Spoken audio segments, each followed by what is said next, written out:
എല്ലാ പ്രിയ വിദ്യാർത്ഥികൾക്കും പുതിയ വീഡിയോയിലേക്ക് സ്വാഗതം. ഈ വർഷത്തെ +1 സെക്കൻഡ് ട്രാൻസ്ഫർ അലോട്ട്മെൻറ്റിൻ്റെ അപേക്ഷ എപ്പോഴാണ്, അതുപോലെ തന്നെ സെക്കൻഡ് ട്രാൻസ്ഫർ അലോട്ട്മെൻറ്റിലേക്ക് ആർക്കൊക്കെ അപേക്ഷ സമർപ്പിക്കാം, എങ്ങനെ അപേക്ഷ സമർപ്പിക്കാം എന്നിങ്ങനെയുള്ള വിദ്യാർത്ഥികളുടെ മുഴുവൻ സംശയങ്ങൾക്കുമുള്ള മറുപടിയാണ് ഈ ഒരു വീഡിയോയിൽ കൂടെ നിങ്ങളുമായി പങ്കുവെക്കാണത്. വിശദമായ വാർത്തയിലേക്ക് പോകുന്നതിന് മുമ്പായി ആദ്യമായിട്ട് ഈ ചാനൽ കാണുന്ന വിദ്യാർത്ഥികളുണ്ടെങ്കിൽ ഇപ്പോൾ തന്നെ ചാനൽ മറക്കണ്ട സബ്സ്ക്രൈബ് ചെയ്ത് കൂടെ പറയാൻ പ്രത്യേകം ശ്രദ്ധിക്കുക. സബ്സ്ക്രൈബ് ചെയ്തതിനൊപ്പം നോട്ടിഫിക്കേഷൻ ബെല്ലൈകളിലെ ഓൾ ഓപ്ഷൻ എനേബിൾ ചെയ്യണം.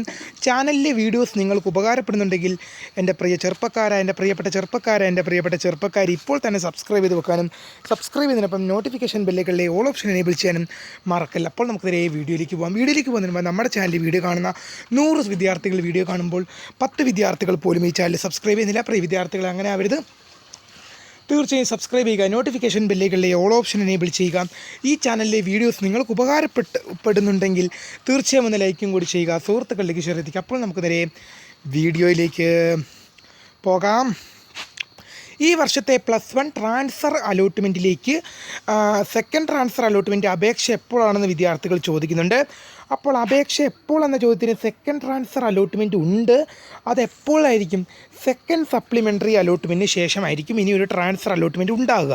അതിന് കാരണം എന്ന് പറയുന്നത് ഇപ്പോഴും നിരവധി വിദ്യാർത്ഥികൾ അലോട്ട്മെൻറ്റ് ലഭിക്കാതെ പുറത്ത് നിൽക്കുന്നൊരു സാഹചര്യമുണ്ട്. ഇപ്പോൾ ചിലപ്പോൾ നിങ്ങൾക്ക് തന്നെ പരിചയമുള്ള വിദ്യാർത്ഥികളാണ്, ചിലപ്പോൾ നിങ്ങളുടെ കൂടെ SLC എഴുതിയവരോ അല്ലെങ്കിൽ നിങ്ങളുടെ കൂടെ നിങ്ങൾക്ക് പരിചയമുള്ള വിദ്യാർത്ഥികളായിക്കോട്ടെ, പരിചയമില്ലാത്ത വിദ്യാർത്ഥികളായിക്കോട്ടെ, എന്നാലും SLCയിൽ വിജയം നേടി ഹയർ സെക്കൻഡറി പഠനത്തിന് ആഗ്രഹിച്ചിട്ടും ഇതുവരെ സീറ്റ് ലഭിക്കാത്ത ആയിരക്കണക്കിന് വിദ്യാർത്ഥികൾ ഇന്നും നമ്മുടെ കേരളത്തിലുണ്ട്. അപ്പോൾ ആ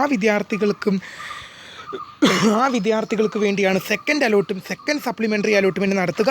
അതിനുശേഷം ആയിരിക്കും വിദ്യാർത്ഥികളുടെ ട്രാൻസ്ഫർ അലോട്ട്മെൻറ്റ് നടത്തുക സെക്കൻഡ് ട്രാൻസ്ഫർ നടത്തുക എന്ന് വിദ്യാർത്ഥികൾ ഒത്തിരിക്കാൻ കാരണം എന്ന് പറയുന്നത്, അലോട്ട്മെൻറ്റ് കിട്ടിയ വിദ്യാർത്ഥികൾക്ക് ഒരു സീറ്റ് ലഭിച്ചു കഴിഞ്ഞു. പക്ഷേ നിങ്ങൾക്ക് അങ്ങോട്ടും ഇങ്ങോട്ടും മാറണം, അത് നിങ്ങളുടെ ആവശ്യമാണ്. അത് കാരണം എന്ന് പറയുന്നത് നിങ്ങൾക്ക് അങ്ങോട്ടും ഇങ്ങോട്ടും മാറേണ്ടത് നിങ്ങളുടെ സ്വന്തം താല്പര്യമാണ്. നിങ്ങൾക്ക് ഇഷ്ടമില്ലാത്ത കോഴ്സായിരിക്കും കിട്ടിയത്. പക്ഷേ എന്നാൽ പോലും ഇപ്പോഴും നിരവധി വിദ്യാർത്ഥികൾ എന്ത് ചെയ്യുന്നുണ്ട്? എൻ്റെ പ്രിയപ്പെട്ട ചെറുപ്പക്കാർ ഇപ്പോഴും നിരവധി വിദ്യാർത്ഥികൾ അലോട്ട്മെൻറ്റ് ലഭിക്കാതെ പട്ടികയ്ക്ക് പുറത്ത്. ഇപ്പോൾ ജൂൺ 24 ക്ലാസ്സുകൾ തുടങ്ങി. ജൂൺ 24 ക്ലാസ്സുകൾ തുടങ്ങിയെങ്കിൽ ഇന്ന് ജൂലൈ 21 ഇന്നേക്ക് 3-ാം ദിവസം കൃത്യം ഒരു മാസം കഴിയുകയാണ്. അത് +1 ക്ലാസ്സുകൾ തുടങ്ങിയിട്ട് ഒരു മാസം കഴിയുകയാണ്. പക്ഷേ എന്താണ്, അലോട്ട്മെൻറ്റ് ലഭിക്കാത്തത് മൂലം, അലോട്ട്മെൻറ്റിൽ ഉൾപ്പെടാത്തത് മൂലം ഇപ്പോഴും ഒരു മാസമായിട്ട് പോലും ഒരു സ്കൂളിലും പ്രവേശനം ലഭിക്കാതെ പട്ടികയ്ക്ക് പുറത്ത് നിൽക്കുന്ന നിരവധി വിദ്യാർത്ഥികൾ നമ്മുടെ കേരളത്തിലെ വിദ്യാർത്ഥിനികൾ നമ്മുടെ കേരളത്തിലുണ്ട്. അപ്പോൾ അവരുടെ കാര്യത്തിലൊരു തീരുമാനം, അവർക്കൊരു സീറ്റ് ഉറപ്പാക്കിയതിന് ശേഷമായിരിക്കും ഇനി അടുത്ത ട്രാൻസ്ഫർ അലോട്ട്മെൻറ്റ് എന്ന് വിദ്യാർത്ഥികൾ ഓർത്തിരിക്കുക. അപ്പോൾ സെക്കൻഡ് ട്രാൻസ്ഫർ അലോട്ട്മെൻറ്റ് അപേക്ഷ എപ്പോഴായിരിക്കും? ഈ സെക്കൻഡ് സപ്ലിമെൻ്ററി അലോട്ട്മെൻറ്റിന് ശേഷമായിരിക്കും. ആർക്കൊക്കെ അപേക്ഷിക്കാമെന്ന് വെച്ചാൽ മുഖ്യഘട്ടത്തിലെ 3 അലോട്ട്മെൻറ്റുകളിലും ഫസ്റ്റ് സപ്ലിമെൻ്ററി, സെക്കൻഡ് സപ്ലിമെൻ്ററി അലോട്ട്മെൻറ്റുകളിലും അഡ്മിഷൻ ലഭിച്ച വിദ്യാർത്ഥികൾക്ക് ഇതിനായി അപേക്ഷ സമർപ്പിക്കാൻ സാധിക്കും. സെക്കൻഡ് സപ്ലിമെൻ്ററി അലോട്ട്മെൻറ്റിന് ശേഷമാണ് ട്രാൻസ്ഫർ അലോട്ട്മെൻറ്റ് വിളിക്കുന്നത്. അതുകൊണ്ട് തന്നെ എന്ത് സംഭവിക്കും? മുഖ്യഘട്ടത്തിലെ 3 അലോട്ട്മെൻറ്റുകളിലും 2 സപ്ലിമെൻ്ററി അലോട്ട്മെൻറ്റുകളിലും അലോട്ട്മെൻറ്റ് ലഭിച്ചത്, അത് മെറിറ്റ് കോട്ടയിൽ പ്രവേശനം ലഭിച്ചത്, മെറിറ്റ് കോട്ടയിൽ ഗവൺമെൻറ് സീറ്റാണ്. മെറിറ്റ് സീറ്റിൽ പ്രവേശനം ലഭിച്ച വിദ്യാർത്ഥികൾക്ക് ഇതിനായി അപേക്ഷ സമർപ്പിക്കാൻ സാധിക്കും. ഇനി ഫസ്റ്റ് ഓപ്ഷൻ അലോട്ട്മെൻറ്റായി ലഭിച്ചവർക്ക് എന്തുണ്ടായിരുന്നില്ല? ഫസ്റ്റ് ട്രാൻസ്ഫർ അലോട്ട്മെൻറ്റിൽ ഫസ്റ്റ് ഓപ്ഷൻ അലോട്ട്മെൻറ്റായി ലഭിച്ച വിദ്യാർത്ഥികൾക്ക് അപേക്ഷിക്കാൻ സാധിച്ചിട്ടുണ്ടായിരുന്നില്ല. പക്ഷേ ഈ സെക്കൻഡ് ട്രാൻസ്ഫർ അലോട്ട്മെൻറ്റിൽ നിങ്ങൾക്കിതാണ് ഒരു സന്തോഷ വാർത്ത. ഫസ്റ്റ് ഓപ്ഷൻ അലോട്ട്മെൻറ്റായി ലഭിച്ച വിദ്യാർത്ഥികൾക്കും ഈ ട്രാൻസ്ഫറിനായി അപേക്ഷ സമർപ്പിക്കാൻ സാധിക്കും. എങ്ങനെയാണ് അപേക്ഷിക്കേണ്ടത്? നിങ്ങൾ HSCAPൻ്റെ സൈറ്റിൽ കയറുക. ഇപ്പോൾ കയറേണ്ട ആവശ്യമില്ല. HSCAPൻ്റെ സൈറ്റിൽ കയറുക. hscap.kerala.gov.in എന്ന സൈറ്റിൽ നിങ്ങൾ പ്രവേശിച്ചു കഴിഞ്ഞാൽ നിങ്ങൾക്ക് അവിടെ ഒരു ലിങ്ക് കാണാൻ സാധിക്കും. കാൻഡിഡേറ്റ് ലോഗിൻ SWS എന്ന ലിങ്ക്. ഇപ്പോൾ ആ ലിങ്ക് അവിടെ ഉണ്ട്, പക്ഷേ നിങ്ങൾക്ക് ആവശ്യമുള്ള ലിങ്ക് അല്ല അത്. ഫസ്റ്റ് ട്രാൻസ്ഫർ അലോട്ട്മെൻറ്റ് റിസൾട്ട് പരിശോധിക്കാനുള്ള ലിങ്കാണ് അപേക്ഷിച്ചവർക്ക്. സെക്കൻഡ് ട്രാൻസ്ഫർ അലോട്ട്മെൻറ്റിന് വേണ്ടി കാത്തിരിക്കുന്ന വിദ്യാർത്ഥികൾ ഈ ലിങ്കല്ല നോക്കേണ്ടത്. സെക്കൻഡ് ട്രാൻസ്ഫർ അലോട്ട്മെൻറ്റിൻ്റെ നോട്ടിഫിക്കേഷൻ റിസൾട്ട് റിസൾട്ട് നോട്ടിഫിക്കേഷൻ വന്നു കഴിയുമ്പോൾ സെക്കൻഡ് ട്രാൻസ്ഫർ അലോട്ട്മെൻറ്റ് അപേക്ഷ വിളിക്കുന്നു എന്ന് പറഞ്ഞൊരു ഒരു ദിവസം വരും. ആ ദിവസം തൊട്ട് എന്ത് ചെയ്യും, കാൻഡിഡേറ്റ് ലോഗിൻ വരും. അന്നേരമാണ് നിങ്ങൾ എന്ത് ചെയ്യേണ്ടത്, ആ കാൻഡിഡേറ്റ് ലോഗിൻ ഉപയോഗിക്കേണ്ടത്. അപ്പോൾ നിങ്ങളുടെ ആപ്ലിക്കേഷൻ നമ്പർ, പാസ്വേഡ്, ഡിസ്ട്രിക്റ്റ് നൽകി ലോഗിൻ എന്ന ഐക്കണിൽ ക്ലിക്ക് ചെയ്യുക. ആ ലോഗിൻ എന്ന ഐക്കണിൽ ക്ലിക്ക് ചെയ്യുമ്പോൾ നിങ്ങളുടെ പ്രൊഫൈലിലേക്ക് പോകും. അവിടെ എന്ത് ചെയ്യും, അപ്ലൈയിങ് ഫോർ ട്രാൻസ്ഫർ അലോട്ട്മെൻറ്റ് എന്നൊരു ലിങ്ക് കാണാൻ സാധിക്കും. അതിൽ ക്ലിക്ക് ചെയ്ത് നിങ്ങൾക്ക് ആവശ്യമുള്ള സ്കൂളുകളും ആവശ്യമുള്ള കോഴ്സുകളും നിങ്ങൾ എങ്ങനെയാണോ അപേക്ഷയിൽ സമർപ്പിച്ചത്, അലോട്ട്മെൻറ്റിന് അപേക്ഷ സമർപ്പിച്ചത്, അത് നിങ്ങൾക്ക് നൽകാൻ സാധിക്കുന്നതാണ്.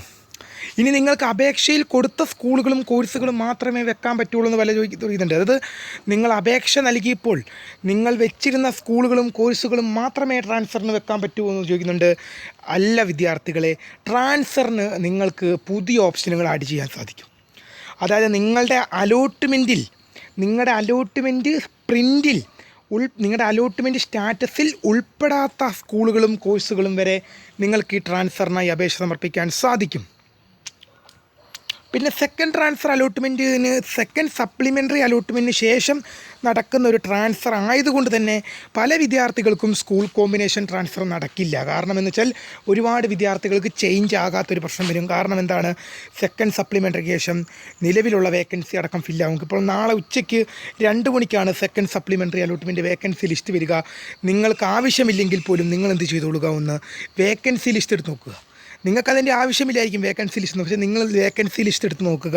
എന്നിട്ട് നിങ്ങളുടെ ജില്ല ഏതാണോ, നിങ്ങൾ ഏതൊക്കെ ജില്ലകളിലേക്ക്, ഏതൊക്കെ സ്കൂളുകളിൽ, ഏതൊക്കെ കോഴ്സുകളിലേക്കാണോ അപേക്ഷിക്കുന്നത്, ആ കോഴ്സുകളിലേക്ക് second supplementary allotment vacancy list വരുമ്പോൾ എത്ര വേക്കൻസി ഉണ്ടെന്ന് പരിശോധിക്കുക.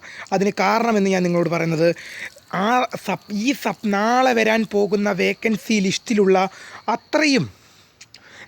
പോകുന്ന വേക്കൻസി ലിസ്റ്റിലുള്ള അത്രയും വേക്കൻസികൾ പോലും എന്ത് ചെയ്യില്ല, ട്രാൻസ്ഫർ അലോട്ട്മെൻറ്റ് കാണില്ല. കാരണം സെക്കൻഡ് സപ്ലിമെൻ്ററി അലോട്ട്മെൻറ്റ് കഴിയുന്നതിലൂടെ ഏകദേശം കേരളത്തിലെ ഒരു 95% മേലെ സീറ്റുകളും ഫുള്ളാകും. സെക്കൻഡ് സപ്ലിമെൻ്ററി അലോട്ട്മെൻറ്റ് റിസൾട്ട് വരുന്നതിലോടുകൂടി കേരളത്തിലെ ഒരു 95% സീറ്റുകൾ ഫില്ലാകുമെന്നുള്ള കാര്യത്തിൽ 100% ഉറപ്പാണ്. എല്ലാ വർഷവും അങ്ങനെയാണ് നടക്കാറ്. കാരണം എന്താണ്, അലോട്ട്മെൻറ്റ് ലഭിക്കാതെ പുറത്ത് നിൽക്കുന്ന വിദ്യാർത്ഥികൾ കുറേ പേരും കൂടി എന്ത് ചെയ്യും, എല്ലാവരും കയറുമെന്ന് നമുക്ക് ഉറപ്പ് പറയാൻ സാധിക്കില്ല. എല്ലാവർക്കും അലോട്ട്മെൻറ്റ് കിട്ടുമെന്നുള്ളതിന് നമുക്ക് ഒരിക്കലും ഉറപ്പ് പറയാൻ സാധിക്കില്ല. കാരണം അലോട്ട്മെൻറ്റാണ്, നമുക്കിത് കാത്തിരുന്ന് തന്നെ നമുക്കിത് കാണേണ്ടി വരും. നമ്മളത് കണ്ടറിയേണ്ട സാധനമാണ് അലോട്ട്മെൻറ്റ് എന്ന് പറയുന്നത്. ഒരിക്കലും നമുക്കൊരു മുൻകൂട്ടി പ്രവചനം ലഭിക്കാൻ സാധിക്കില്ല. അത് ഇതുവരെ അലോട്ട്മെൻറ്റ്, ഇപ്പോൾ എനിക്ക് ഇതുവരെ അലോട്ട്മെൻറ്റ് ലഭിക്കാത്തൊരു കുട്ടി എന്നോട് ചോദിക്കുകയാണ്, സാറേ എനിക്ക് ഈ അലോട്ട്മെൻറ്റ് കിട്ടുമോ എന്ന്. അപ്പോൾ എനിക്ക് കിട്ടാൻ ചാൻസ് ഉണ്ട് എന്നൊരു ആശ്വാസവാക്ക് പറയാൻ എനിക്ക് സാധിക്കുകയുള്ളൂ. എടാ, നിനക്ക് 100% സീറ്റ് കിട്ടും, ഇത് അവസാന അലോട്ട്മെൻറ്റാണ്, എല്ലാവർക്കും സീറ്റ് കൊടുക്കും എന്നിങ്ങനെയൊന്നും എനിക്കൊരു 100% പറയാൻ സാധിക്കില്ല. കാരണം അലോട്ട്മെൻറ്റാണ്, മാറി മറിഞ്ഞ് നടക്കാം. അലോട്ട്മെൻറ്റാണ്, സിസ്റ്റമാണിത് ചെയ്യുന്നത്. അതുകൊണ്ട് തന്നെ കമ്പ്യൂട്ടറാണ് ചെയ്യുന്നത്. അതുകൊണ്ട് തന്നെ മാറ്റവും അതാണ്, കിട്ടിയാൽ കിട്ടി, പോയാൽ പോയെന്ന ഇതിലായിരിക്കും. അപ്പോൾ അത് എന്ന് പറഞ്ഞ പോലെയാണ് സംഗതി. അപ്പോൾ അതുപോലെ തന്നെ ട്രാൻസ്ഫർ അലോട്ട്മെൻറ്റ് കാര്യം എടുക്കുകയാണെങ്കിലും അതുപോലെ തന്നെയാണ്, കിട്ടിയാൽ കിട്ടി, പോയാൽ പോയി എന്നാണ്. അപ്പോൾ എന്തായാലും അപേക്ഷ നോക്കുക. എൻ്റെ ഡീറ്റെയിൽസ് എല്ലാം വരുമ്പോൾ കൃത്യമായ രീതിയിൽ അപ്ഡേറ്റ് ചെയ്യും. ചാനൽ വീഡിയോസ് ഉപകാരപ്പെടുന്നുണ്ടെങ്കിൽ തീർച്ചയായും ലൈക്ക് ചെയ്യുക, സുഹൃത്തുക്കളിലേക്ക് ഷെയർ ചെയ്യുക. My name is Kariya, founder of Kariya for the career guidance. Thank for watching. By.